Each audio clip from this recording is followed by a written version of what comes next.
12 दिन के पावन माल के आए हैं आदिवासिनी के त्योहार।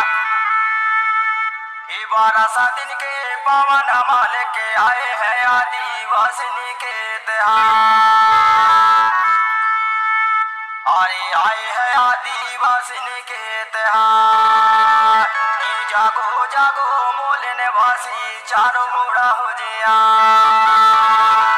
जागो जागो मोर मोल निवासी चारों मुड़ा हो जिया।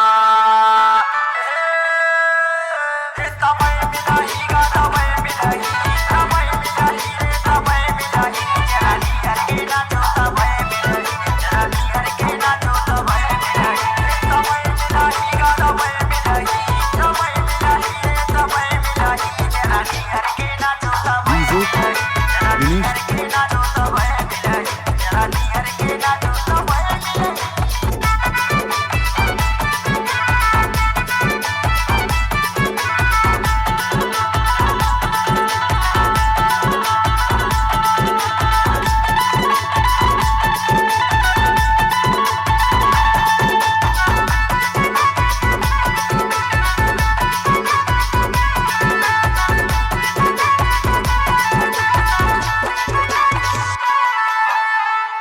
अरे पियर पियर तोरे गमछा रे भाई पियर दिखे सनसा।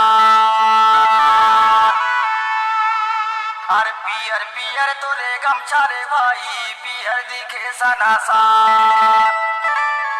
अरे दाई दादा मोरे पियर दिखे सनसा।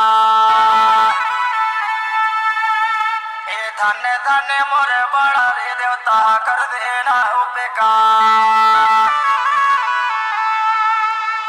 धन धन मोरे ठाकुर देवता कर देना उपकार।